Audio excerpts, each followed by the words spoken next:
birthday dyan sa friend namin na walang iba kundi si Sharon as Spider-Man. So, once again, happy birthday sa iyo.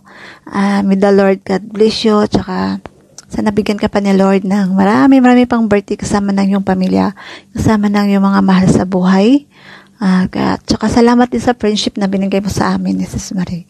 Kahit na bago mo pa lang kaming friends, pero andyan ka palagi para sa amin. So, thankful talaga din kami kasi nakilala ka namin.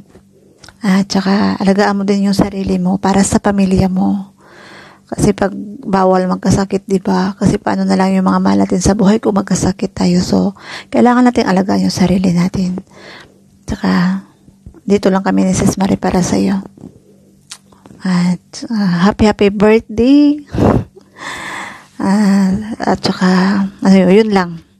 Saka, isipin mo na, andito lang kami ni Sis Marie para sa'yo.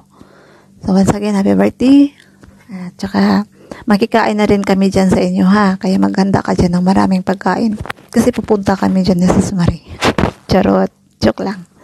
So, once again, happy birthday and bye! Special day, your day. Sana,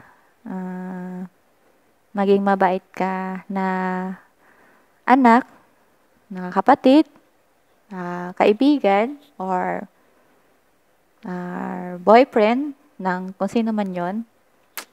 Sana maging masaya ang araw mo at magiging masaya na rin kami. More birthday to come. God bless, Shelo, and more blessing sa buhay mo at sa pamilya mo. Sana lagi kayong magkasama ng pamilya mo. Hindi kayo magkakalayo. Nandito lang kami bilang kaibigan mo na kahit na ilang araw mo lang kaming nakilala. Ramdam namin na mahal mo kami bilang kaibigan.